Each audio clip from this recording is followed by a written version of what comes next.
Hello everyone and welcome back to another episode of 1000 Gurus with me, your host, J.R. Yona Cruz. Today's guest is Ray Lee. Ray Lee is a concept artist, environment concept artist, and digital art teacher in Los Angeles, California. He creates 2D concept art, including environment, props, illustration, logo, and character design to professional standards, showing his designs' problem-solving quality in the game and entertainment industry. He has a passion for creating gaming universes that captivate players' imaginations. So this was a very insightful episode and a great peek into the game and entertainment world, specifically in concept art. I've known Ray for almost 2 years now, and he has such a unique story that we only barely scratched the surface in this recording. But one thing I really admire about Ray is his persistence in pursuing the field, and as he mentions, it's very tough to get into. We chat about his own journey as well as some tips on how to break into the industry, and then we also talk about how AI affects art industries like his own. The goal of this podcast is always to learn about fields we might not normally be exposed to, and this conversation definitely hit the mark for that objective. So without further ado, please enjoy this episode with Ray Lee. Hello everyone and welcome back to 1000 Gurus. Today's guest is Ray Lee. Hello. Cool. Audience applause. All right, Ray, thanks for being here. I really appreciate it. I know it's last minute, but I'm excited to have you on as my first game and entertainment design artist, concept artist. Yes. Yeah, there's a lot of different words in there, so I don't want to mess it up, but you'll know what it is by the end of this. So I just want to go into first how I know you. We met through our mutual friend Shasia, your former housemate, who also helps manage social media for my channel. Shout out to Shasia. And so we've known each other for, I want to say, over a year, less than 2? Yeah. Something like that. And then you graduated from Otis last year. Yes. And you invited all of my dance team to your art showcase, which was really great to see everyone else's stuff too, and then see the school. And then you sometimes help out. Come to our filmings for our dance team and stuff like that. So we appreciate having you there. Any other clarifications you want to add or? Well, I mean, it's pretty straightforward. Yeah, I just really feel grateful to be here today. And then, like, whenever I offer you guys to be stop by my art show, you guys been there. Yeah, I just feel grateful. Nice, cool. All right, first topic, if we just want to jump straight into it, is origin story, which is normally what I go into first. So this one, I want to ask you for the audience. Main topic is where you grew up, main influences, catalysts that led you down the path to work as a concept artist in the gaming and entertainment industry. Basically, just to connect the dots from like the main things that influenced you growing up to where you are now. Do you want to share with the audience? Yeah, sure. I was born in South Korea, in Seoul, which is the biggest city in Korea. And I lived there until I was first grade. And I had the opportunity to move to China in Nanjing with my family because my dad had the work opportunity over there in his company. And that's how I started to being exposed to a lot of cultural diversities and also different people outside of the Korea. And that's how I start to get a little bit interest in the art. I was just normal kids, just tall, just have no thoughts, but somehow the art, especially a Mac design, which is a robot design, is grabbing towards to me to I want to do this kind of design or drawing, but I have no idea to how to approach it in a professional way. So I was just have a simple idea of I want to be just creating the robot. So that's how I start to aiming to be a concept artist in the end. But it has a little bit of the journey. So I started with thinking about, should I be an engineer? Because I was a kid. I don't have any knowledge. So I was oh, sure. I was just trying to look for the engineer. So I was a little bit studying a little bit math stuff in middle school and high school. And I realized when I was trying to apply to the university, engineer is not really meant for designing. It was meant for the functionality. So I found it out there's an industrial design major that actually design the external design and actually think about the functionality at the same time. So that's how I start to getting more serious about the art when I was in high school. I think it was around freshman year. And also that was the time I also got back to Korea because I think because of the family situation, so we ended up staying in China almost 7 to 8 years in total and then moved back to Korea. And that's how I start to be more study about my future and what I want it to be. And that's how I start to know about the industrial design in high school. Then I went to like different like after school like studio to practice and learning about the industrial design. But actually the Korea art college entrance or university is pretty much different than in the States Mm-hmm. because they require the student to take the exam, which is like 4 hours. It will probably different than nowadays. Mm. And they always give a kind of topic and you have to render the image exactly same with a slight bit of the composition with the limited amount of the medium, art medium they provide, which will be a postcolor or watercolor, color pencil. That's pretty much it. So it was really boring, to be honest. I didn't really love to practice, but I have the goal that I want to be like designing the robot. So I thought this is like a stepstone for me to get over it. So I was like investing a lot of time to be like pass the exam. But unfortunately, when it's the time I took the test, I got on the wait list on the college and I couldn't make it in the final. So that was the time I was like already made my mind. I should study abroad if I have a chance. I was having a discussion with my parents and thankfully my parents allowed me to prepare the board like art colleges in the States, which is like oldest college that I graduated. And there's another like great art college called the Art Center College. So I was applied those to college in the end. And I got accepted both of them, but I realized I have a mandatory military service as a Korean citizenship. So I was like, you know what? I will go to the oldest because it's close to the airport and they have a dorm. Mm. That was pretty simple reason. Oh, I see. Yeah. And that's how I ended up going to the oldest other than the art center. Mm. I was like pretty enjoyed the freshman year, like in oldest because everything was so new. Yeah. And I was being by myself first time in my life. And I'm only like pursuing art and art related like classes. I think that was like for me is like a playground.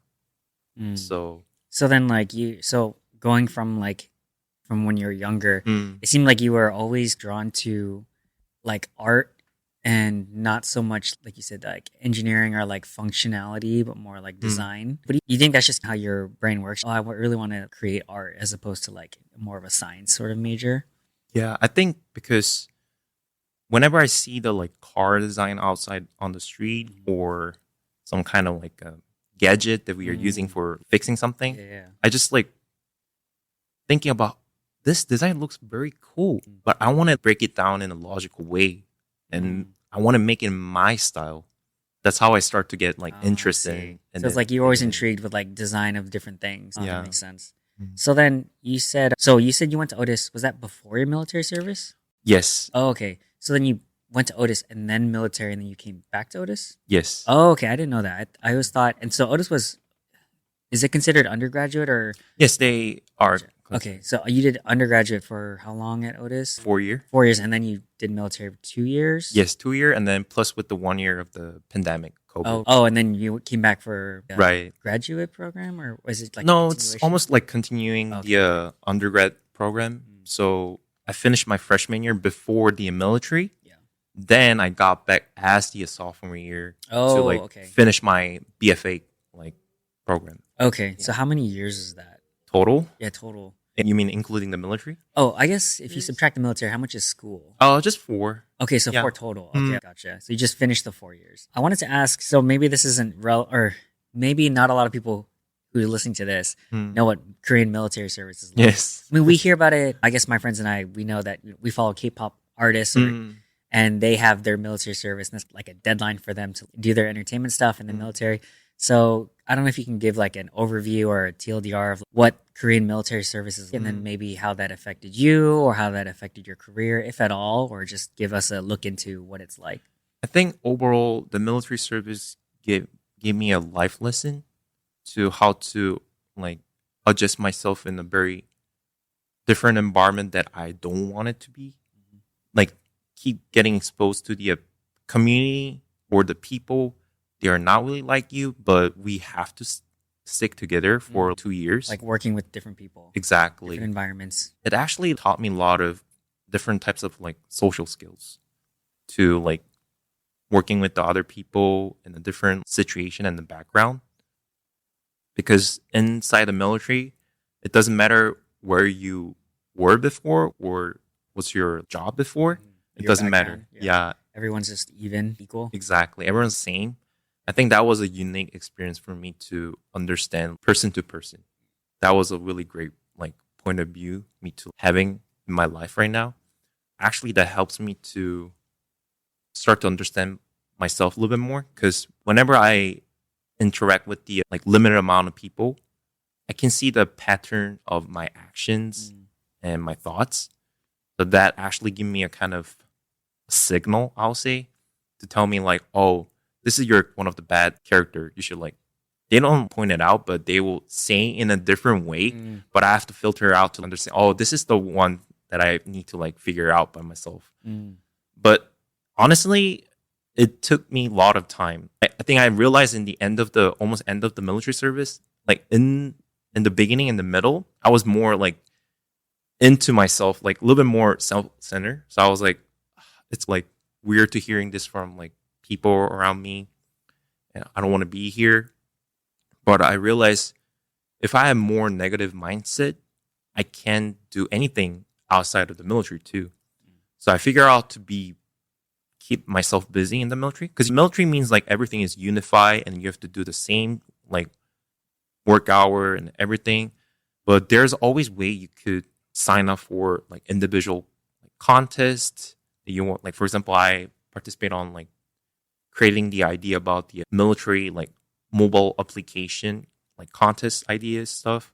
I also did that by myself, so I actually had a little bit more extra time to study and also in the military. Yeah, in the military. Oh, okay. So they actually provide you those type of opportunities. Yeah. You can like work by yourself, or you actually volunteer to going for like translating the English for some of the events inside the military. Yeah, I think that kind of helps me to keep it busy inside. Yeah. Other than I just regret myself to be inside the military and then just spending time as like how not every people, but some of people who spend just it feels like regretful way. Like they're wasting time or something? Right. They just like spending their day what other people told to do. Oh, I see.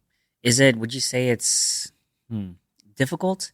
I don't know what it's like. I know there's like a military, it seems like a physical component, right? Like maybe you need to be in shape and athletic to a certain degree, but also there's a lot of, like you said, uniform stuff. Maybe you're doing like, I don't know, office administrative type stuff. I don't know what that's like.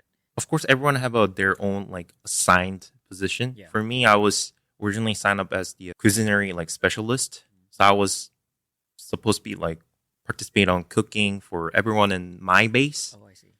But since my background was kind of unique, so one of my officer offered me to go to the different like position temporarily inside the base. That kind of allows so you can like a little bit twist it, even if it's you already have assigned position. Yeah. So I was working as a... So they assign you sort of based on what your background is? Yeah.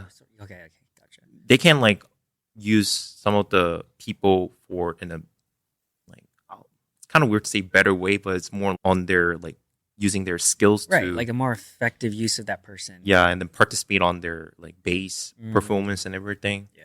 So I was assigned as the one of human resource specialist. Oh, okay. So I can actually manage the document, and plus sometimes I get the opportunity to doing the English translate for some of the military band that I can be like speak out loud, but yeah, those kind of stuff. Yeah, of course. Yeah. Quick backtrack tangent, but you said you lived in China for 6 years? Yeah, almost like 6, 7. Do you speak Chinese or Mandarin or something? Not anymore as how I was used to be. So you did a little bit back then? Okay. Just like the same. It's like more it's like a middle school-ish level. Like maybe conversational, but like just get around. Basically. Yeah, or for just studying purpose. Because when I was in international school in China, they have mandatory classes every an hour to take a Chinese class. So we have to study and take exam. Luckily, I could like exposed to more Chinese to learn in a better way. But after I like left to China, I had less time to speak or study about it. Also, I didn't have the passion to like keep the language level. Right. But right now, I can only listen and have a little bit of the speaking level that I can like very minimal traveling around the China. So you can at least understand when people are talking. Yeah. Gotcha. That's cool. Mhm. Okay, so it's time to pivot a little bit, or at least go into now the meat of the conversation, which is your expertise, which is game and entertainment design. I know, just to connect it, you mentioned, what you learned from military is like adapting and being in different environments, and then a whole nother topic could be like you moving to the States and adapting to that. And we've talked personally about that experience, but now you are in the game and entertainment design industry. And one of the topics you wanted to talk about was what the field is like, what you've learned, what is it like being an international Korean student and then breaking into the industry. Are there any parts of that you want to start with first? I can start with the like as a student point of view. Yeah. Of course, this industry is very challenging for everyone, including me, because game entertainment design industry required the artist to be a almost semi-perfect general artist because it involves the fashion design knowledge, graphic design, and some of the industrial design, transportation design, product design. So, and plus with the little bit of the illustrations. So everything has to be like merged in one spot. It's like a combination of all those different knowledge Exactly. bases. That's crazy, actually. Now that you put it that way, I'm Yeah. like, wait, you do need to know all those. You can't just, I like to color. But it's like, Right? no, you have to know design for a lot of different things. Exactly. So you have to understand the art aspect and the design aspect at the same time to create your work. So that's why this industry has the like really high bar. Of course, other industry also have the high bar, but for this one, it's pretty tough for the art students to actually aiming for becoming a professional artist. And I think as a Korean male, for sure, not the female people, but we have to consider about the mandatory military service because a lot of people go to art college in the abroad, like around their 20s. So most of people didn't figure out their military service. So we have to a little bit set up the plan. Do I want to pursue my career in the States or do I want to just go back to Korea to pursue my career? I think that's how we begin. Probably there are people who just want to go back after they earn their degree. Or there's people wanting to gain the experience and looking for the future opportunity more in the States. So for me, it was like the second one. So after I choose that path, I have to try to make some of the connection. Thankfully, I had the big opportunity to meet my current mentor who taught me all the skill and all the knowledge to build my art skill. Where am I at right now? I think that was the biggest help for me to get into this industry in a very smooth way. And otherwise, we have to spend a lot of time to find out the mentor or find out the people who are in the industry to get some of the information that is very crucial before you actually preparing yourself to be wanted to be a concept artist. So there's a high bar. I'm just rephrasing everything. So there's a very high bar. It's very difficult to break into. And then as a Korean international student or a Korean male, Korean citizen, you have to consider your long-term sort of career path, how you want to deal with that. But also you're mentioning that having a mentor was huge for you to guide you through that process because it's so challenging and difficult and to get you to where you are now. And I think after I met my mentor, everything was pretty I'll say it's not easy, but everything was not blind spot for me. I know where I should go based on what he already went through. Right. So there's clarity. It's not easy, but at least you have an idea of where to go. Yeah, exactly. I was going to ask, what are some of the biggest takeaways you learned from your mentor to breaking into the industry? I think the constancy of practicing myself, the art skill, and plus with you take care of yourself well. I think those two aspects is very important as the artist because even if I participate on the commercial art base, still it's a art. So it also impacted by our emotions and our thoughts. So we need a good amount of the mind controlling. So I think that aspect I learned a lot from him while I'm like having a mentorship class with him. And then he also gave me a feedback, which is actually, he can tell through my like practice assignment that I like how I was thinking and how I felt in that way. So yeah, I think that's why I think those two like mindset is very important. So you said consistency, so like continuously practicing and like building your art and getting better. But also you said taking care of yourself is important. Yes. Like in taking care of yourself in what way? More do not doubt about yourself. Oh, okay. That is very important for everyone for sure. But when you doubt yourself a lot as the artist, you start to like forget about like how to draw. It's a weird experience. And then people call that as like art block. It's like it's a block, like a mind block. Exactly. Writer's block, like choreo block, every block, right? All people who are participating in the art like aspect have those like struggling experience. So if you wanted to prevent that, you have to take care of yourself. Oh, it's just you're at the moment of trying to get better. And then it is hard to see the progress, the result of the progress, like right after you practice.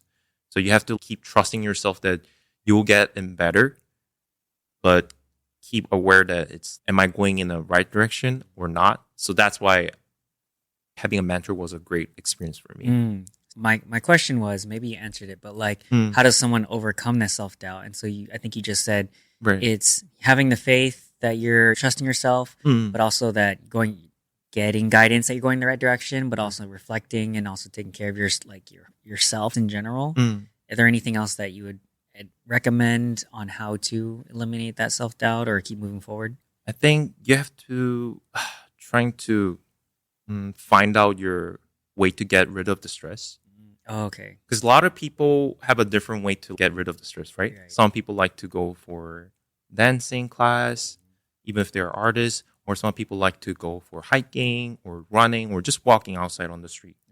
For me, I like to walking around the street because that kind of helps me to tracking down my like emotion.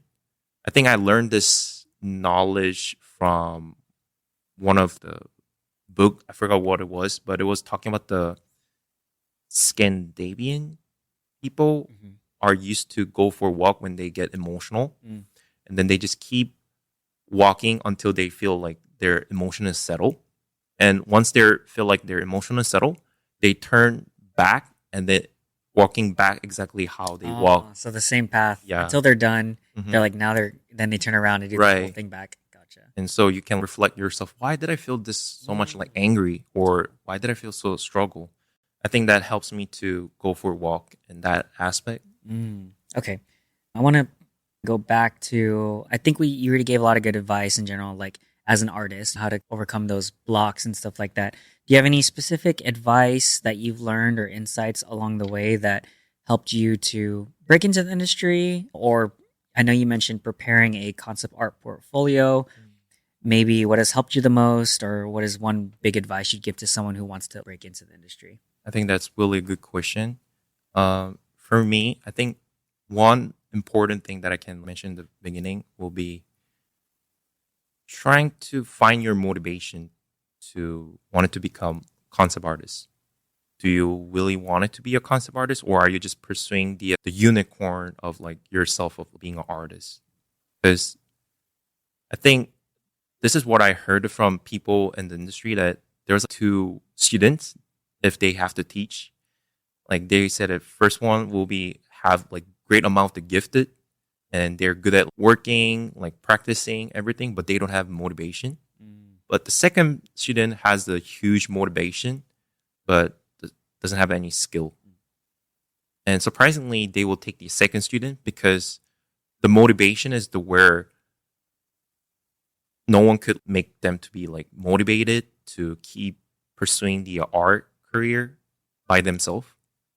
So that's why I think trying to find out your core motivation, why you want to be a concept artist in the game industry, then I think you could find a way to get to the professional level in a different like path. I like that a lot. So self-awareness, know what Exactly. motivates you, know why you're in the industry, Mm. and that'll take you far. And if not, you're like, wait, maybe I'm not motivated. Maybe I should Yeah. try to pivot somewhere else. Mm. I think that's really good advice. Anything else on? So the next topic that I want to pivot to is the impact of AI on game and entertainment design industry. But any other last thoughts on just in general, like breaking into the industry or any lessons that you learned you want to touch on? I think the one of the big lesson is you have to be proactive once you are about to get graduated, or even if you're in the college year, trying to keep touch with your not only the school people, you're trying to go through the LinkedIn like professional website or ArtStation, which is professional like community for the concept artists or animation industry people. You could visit there and then trying to comment on their work, or you can send a private message to them to get it understand about what's going on in the industry.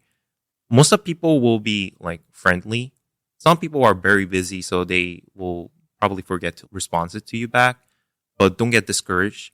Trying to be like proactive and be nice to people out there, because even to your like friends next to you in the college, because in the end, you don't know your friends will work in the different industry, or maybe your friends can get the job faster than you. So they might have the recommendation to you later. So that's why the connection is the key point. So persistence in finding those opportunities, being proactive, but also building your networks, be nice, don't burn bridges, obviously, because you never know where that one connection could open a door opportunity for you. Exactly. Nice. I like it. All right. So now moving on to AI. So, like I mentioned before we started recording, let's assume that maybe most people don't really know the impacts or what AI is in art and on specifically on your industry. Maybe a general exposure to AI is, oh, now we're seeing all these weird AI generated art images online. And obviously that's directly in your industry, right? Because you do design art. I wanted to ask the first question is, could you like paint a picture, I guess pun intended, for what the industry looks like or what AI is? How does that look like in your industry? I think it's, of course, everyone will have a different like thoughts, but what I hear from my people in the industry and what I experience, it's more like 60-40, like 60 for people who are trying to keep the human actually participating in creating the pre-production work, which is like concept art. And 40 is we should adapt as part of the tools to like reduce the amount of the time that we have to spend on the pre-production time, so we can like actually make a better quality and better work. I think that's the two like opinion right now in the industry. That makes a lot of sense. So it's, I guess if I'm understanding this correctly, let's say the 40% is saying, well, we have scientific calculators, might as well use it to help with the process of the pre-production design work. Right. But you're saying 60% are like, no, let's keep AI out of it and let's keep the human side of it for the pre-production work. I don't know, where do you personally fall on that? Do you think that it's more of a hindrance or do you think it would help for art? I think it depends on the situation, because the reason why a lot of people are doubt about the AI, like open resources, like those systems, because they can actually paint and then creating a different like a visual reference for creating like one game. However, they cannot reach to the level of like actually designing or creating the design variation for the certain like NDA like game IP. That's what like a lot of people think about, because we can purchase the database from like OpenAI resource company because it's meant for open. So it's hard to keep it as NDA, because eventually the machine will expose in a sort of way to the public when everyone's are using it in the same database. So like the NDA art side of it, like the ownership of that art is compromised by using AI in that sort of sense, like the open source. Right. I guess that makes a lot of sense, because I was going to ask, what are the downsides of using AI for pre-production work? Anything else on like how it's currently affecting the industry? So you said there's two schools of thought, but how does that affect you as someone in the industry or people going into the industry? What are the main considerations for how it's shifting? I think since the one of the strong the new tool, which is like AI, has a great like painting skill, which means for the art concept artist, it's required you have better painting quality like than the AI, Then they, because AI will quickly paint it for you, like a mood painting, but you have to paint on top of the AI painting to finalize the painting in the end, and then including your design language inside.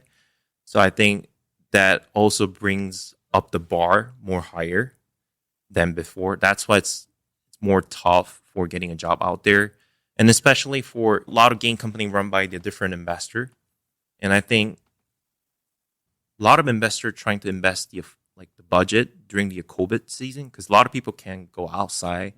So most of the people looking for a way to like spending their time inside like their house. So a lot of people actually play a lot of different games.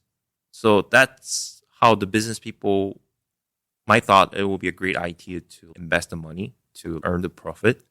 But in the end, after like the COVID pandemic goes down a little bit and people start to going back to where they were before, now it's for them it's like it's kind of question mark. And then plus with the AI like just got off from the public, and now they think that the game takes like almost like 6 years to develop to make a triple A game quality. Is it worth it to investing so much money on the artists or pre-production people to create the one triple A title game? So I think that's why there's less job market, and also it requires a lot of skill, and that ended up doesn't have a lot of junior position or mid-level position in the game industry. Oh, I see. So the skill level or the bar for skill is higher, so there's less job opportunities. But also, like you said, the gaming industry shrank after COVID, after all the investors. I had a friend on Lyndon who was on episode 6 talking about the game industry and how it was like, yeah, COVID, all the investors are putting money into the gaming industry. And then after it died out, it's shrunk up a bit. Yeah. And so you're saying like the bar is higher, but there's also less money into it. So I guess what considerations would you give for someone who's interested in going into the industry? I know you're saying that it's a higher bar, so definitely be prepared to learn more skills, be even Right. better. You have to in order to break in. Any other considerations for people who want to be in the industry? Yeah, I think it connects to the dot where I said before. It's like you need the consistency and your motivation, which means you have to spend a lot of time on practicing the fundamental art skills to actually creating your own like art portfolio. Because in the end, you might like love to do a certain like game IP that you wanted to work in that game studio. However, you need to learn about the fundamental art skills, which is illustration skill, design skills. That has to be like very fluent, like inside your body. So it's like muscle memory. So you don't have to be struggle every time you're doing the new project. You have to be always like ready to go. So I think that's why the consistency and your motivation is the key point to prepare yourself to apply for the job in the industry right now. Okay. So consistency and motivation, but also like patience too, because I'm sure it'll take a long time. Oh yeah, to break absolutely. in. I mean, you could get lucky, obviously, but Mm, it's crazy through this conversation. I'm realizing now that as much as people say like art and science or like technical and artistic industries, but it seems like your industry is very much also very technical because there's so many things you need to learn about it. You can't just pick up a paintbrush and just make something. There's also so much that goes into it, especially in your industry. So I feel like I don't know. I feel like there should be a deep appreciation for that. But not only that, but if you're using AI as a tool for that work, it is like at least half technical, which is kind of crazy. But I guess that my thoughts are that it would ideally make the industry better, I guess, as an end product for a consumer. But I'm just thinking out loud about, okay, that's crazy because the bar is getting higher. There's better tools. So maybe you can be more efficient. But I guess as someone in the industry, you're like, okay, well, it's also harder, but you can break in. You just have to be consistent and right. whatnot, motivated. I think as the current junior level of the concept artist, I think you have to be a very strong about your fundamental art skill again, because in the end, some of the major company are attempt to using the AI program to develop their own game IP, but that means are you ready to like paint over on the AI's work to make it better than AI. That's the big assignment for the current like concept artists. So most of like mid and senior level people are already like prepared. It's like part of their job, so it's not a big of like issue for them. Of course, they will get a lot of stress because they get less appreciated about their work. Because even if they have a really good amount of the good quality and plus with the speed of the work, a lot of people like on the top side, people who are deciding the business and everything will think that why is it taking so long? Can you make it a little bit more faster? Yeah. Because everyone Save us couldn't more know. money. Yeah, everyone couldn't know each people's like story. So that's why I think it's better to be like better than the AI. Yeah. It is hard, but once you focusing on the fundamental art skills, there will be always way you to get better.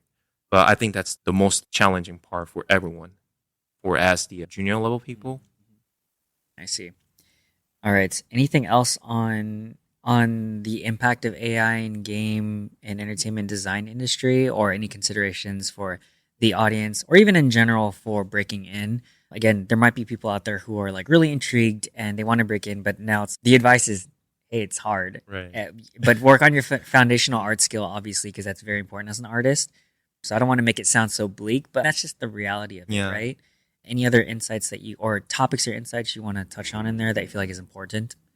I think if I break it down a little bit precise way, I'll say so. Since if you decide to be a like concept artist in the game industry, then you have to find out like kind of big two thing. One is like a little bit easy way to say, but like your not your art style, like what kind of stylization of the work that you want to pursue in your portfolio.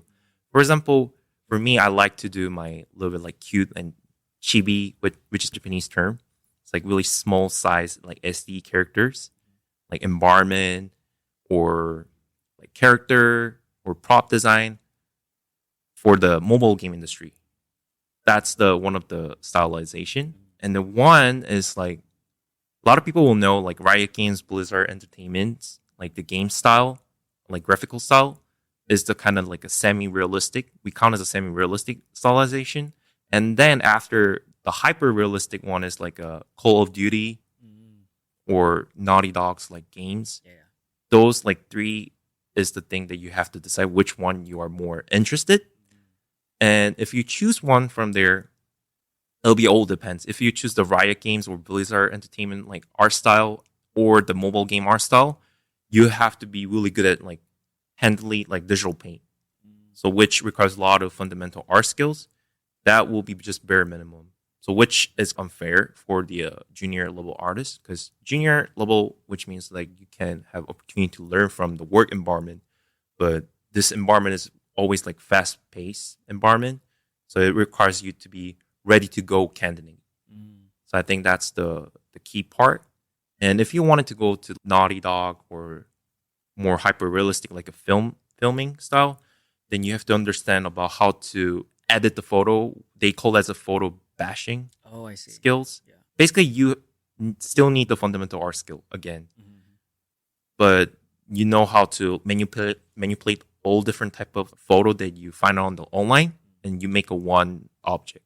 It could be a character, it could be an environment, it could be a props. It depends on what you're working, but that's the another path that you have to choose. So that's like how you break down the strategy in the end, and then that's how you will create your portfolio based on that path.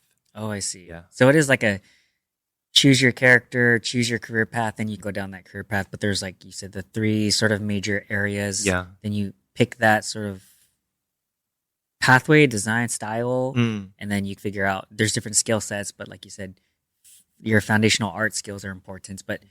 But along the path, you learn, deviate different skill sets as well. Yes. Gotcha. It's interesting. I didn't know that, but that makes a lot of sense. Cool. Anything else before we go on to rapid fire questions? Last little tidbits of nuggets you feel would be I useful? think I just hope people don't get like easily give up. It's too late. They're already they changed majors. They're like, oh, this is Ray, dude. I'm changing my major as a first year. It's just if you have a good enough of the motivation then you will get there. But it is tough. Like it is tough for me right now because I also work as digital art teacher right now. I'm not like directly working in the game industry, but I'm still seeking for the opportunity. But I just put myself out there trying to get like close to exposed to the game industry. Of course, education, art education and the game is definitely a different field, but it's like you expose yourself to doing the art as your, it could be a part-time or it could be a contract, still working on the art, but on the side, trying to enjoy what you're working, like your art, practicing by yourself. Because once you get out from the school, of course, you have all the freedom, Yeah. but there's a where you get tested by yourself. Are you willing to be a artist? Did you really have that motivation as before?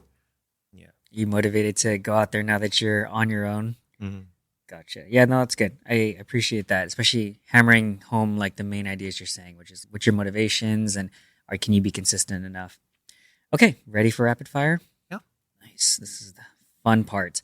All right, so first question, billboard question. If you could put up a sign for millions of people to see, what would it say? It's kind of difficult question for me. Hire me. Just kidding.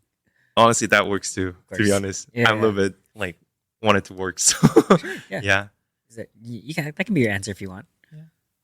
And then a picture of your face with chibi characters. Yeah, my portfolio website. Portfolio Yeah, website. hyperlink. Or like a QR code. Just Yes. scan here. Nice. Cool. We'll go with that then. Mm-hmm. What is one of the hardest challenges you faced in your life, and what did you learn from it?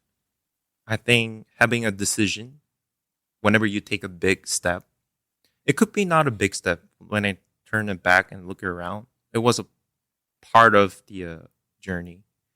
I think the way I decide myself to, should I finish the high school in China as the international like a student, or do I want it to go back to Korea, which is totally different, like education environment, more intense. Asian like education system is more intense. So, and then you have a actual like a true friend. What I mean by true friend is like when I was like in China, everyone's from like different country. So eventually you don't have actual friends. You can see them often or later after you graduate the school. It's more like everyone's living their own life in a different country. Like a little temporary sort of. Yeah.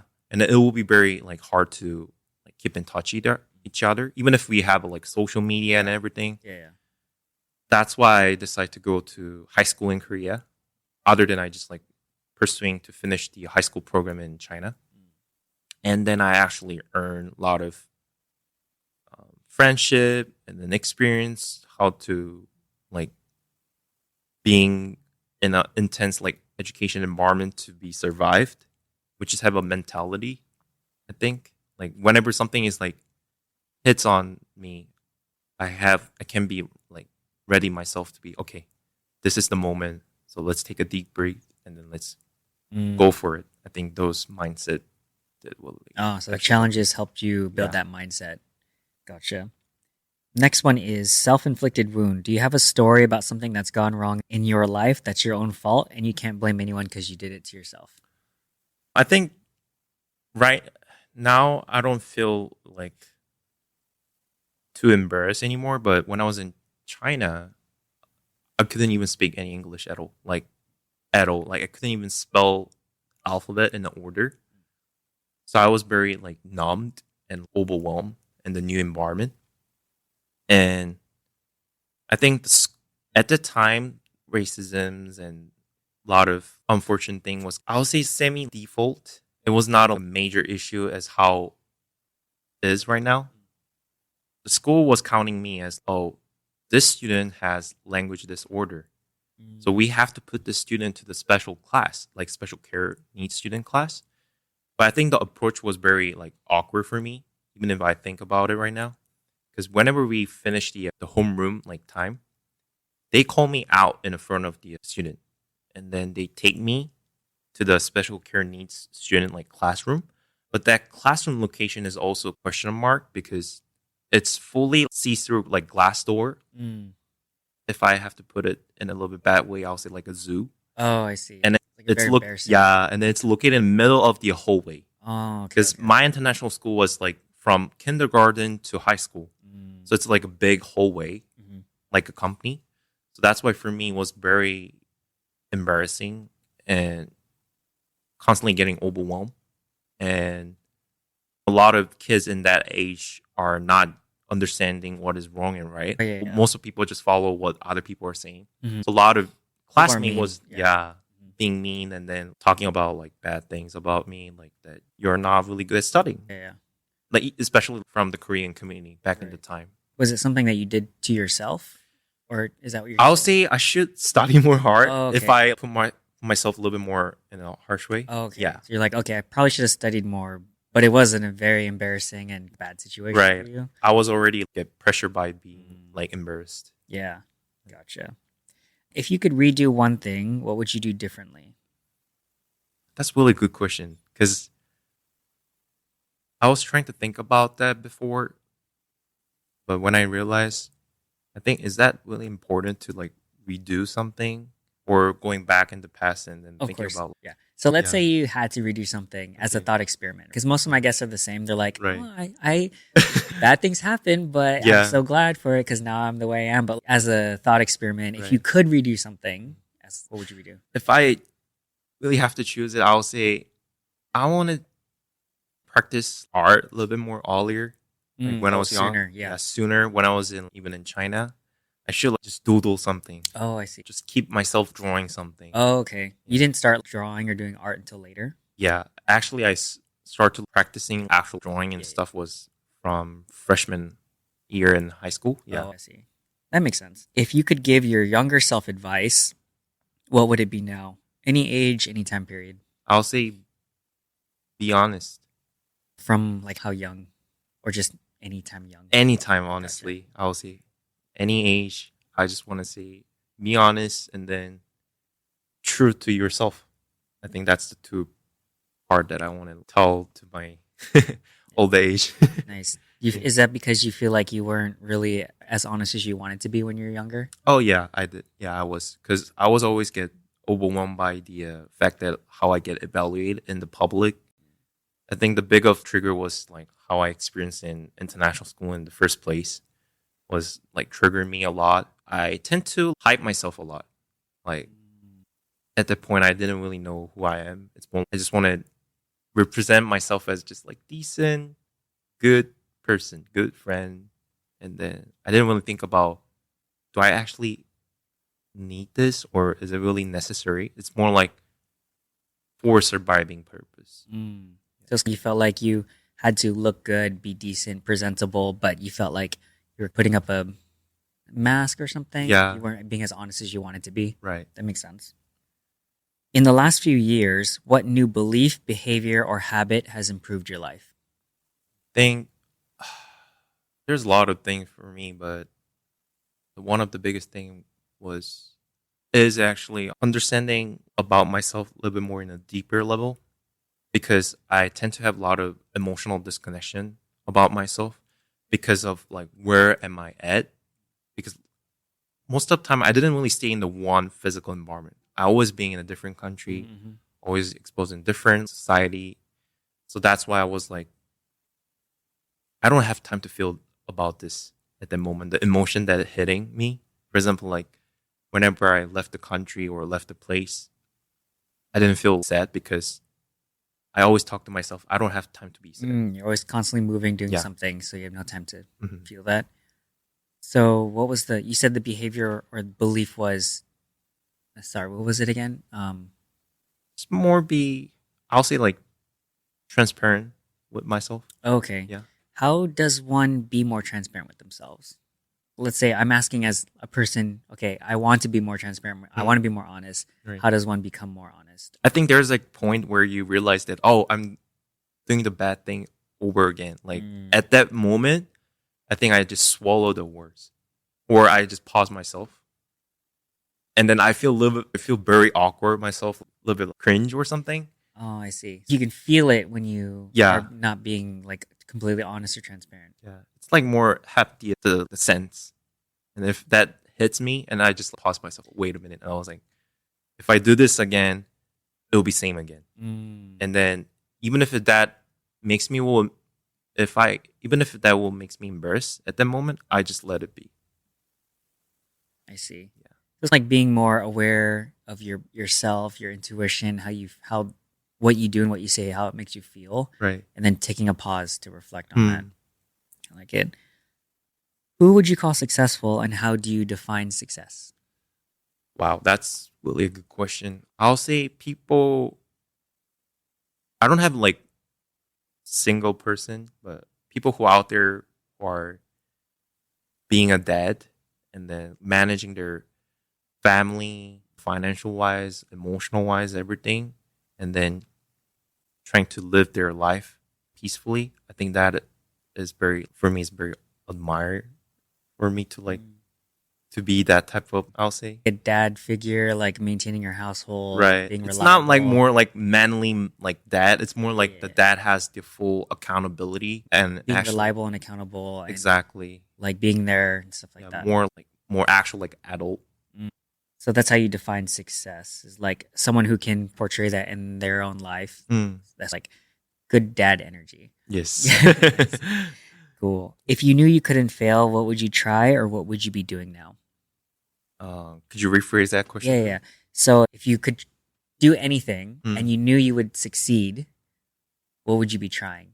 Would it be different? Would it be the same? Would there be some new things you're like, oh, I've always been curious about doing that thing? I think I will try to pursue becoming a like a not like completely like a fine dining like chef or working in the fine dining industry because I always love to do cooking on the side because a lot of my part-time job was like Food being in related. the food, like working in the kitchen section in a different like cuisine. So I always thought the cooking is part of the art. So I like it. maybe that's why I think that what if I was like working on the culinary industry? So in a different universe, you're still an artist, but now in culinary. Nice. What is one of the best or most worthwhile investments you've ever made in either time, money, or energy, or etc.? I think the best investment was maybe having a decision to come all the way to the States, even if I don't have anyone else to know, like anyone else I know here.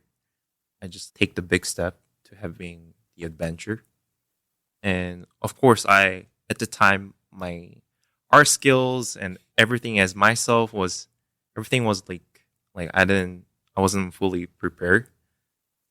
But I strongly felt that if I don't give a try, I feel like I will regret or I will be just living in the past. So I was like, I'll try my full potential out there. And if I get any type of result in the end, I'll accept it. And then I'll move forward to the different thing that I need to figure out in my life. I like it. You know that quote or that saying, which is like, there's only two pain in life. There's the pain of regret and the pain of discipline. So you choose your pain. Exactly. Do you prefer one or the other? So Yes. I like it. Reminds you of that.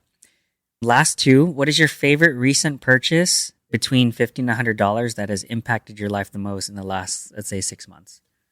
I will say there's a lot of things that I purchased, I think. Now I realize. I buy a lot of stuff. Yeah. First thing that comes to mind, you're like, useful, not expensive. It helps me. I'll say purchasing. I purchased one of my small sketchbook for myself. I had tons of sketchbook, but I want something that's very handy so I can just carry it around anywhere without feeling a little bit heavy or anything else. So that actually helped me a lot because that's how I start to enjoying the art other than think as like work. type of like work or responsibility. Because art for me is a bit like my favorite, but at the same time, everything is tangled. For example, like getting the financial support from parents, getting a lot of like not I'll say expectation from my mentor, or everything is cannot be done by myself. So art is for me is half responsibility, half my motivation. But that little sketchbook, which is like a couple of dollars, helps me to get into the art how it was used to be. Like just the love of the hobby of the art. Yeah. Just as your career and your whole life. Exactly. I like it. All right, so last one. Any favorite books, movies, videos, articles, or any media that you share or recommend the most? I think I love the one of it's also like the game thing, but I love the concept art book, which there's a one I recently purchased. I couldn't mention it all of your question because it's like over 100. Yeah. Yeah, it was a big investment for me. Oh. I purchased the one of the game called Sky. It's a mobile game which doesn't have any text inside or doesn't have any violence contents inside. It's more like you playing the game and actually relaxing. Mm. So it's like kind of stress relieving like game. You see the beautiful like wall building or landscape, the colors and everything. So I love that type of game, which I wanted to create in the future. Yeah. So I purchased that book. It's really like mind blowing because I can feel the process of how people create the game. Even if you are not artists, Yeah. it looks very like relaxing. It's Yeah. like you don't have to read that much, but you can tell what they're thinking. It's like you visiting the art gallery. Mm. Yeah. Nice. So what was that called again? So I can link it. The art of Sky. The Art of Sky. Yeah. You said it's a game. Mm-hmm. Okay, cool. It's a mobile game. Yeah. Cool. I'll link to it. Nice. All right.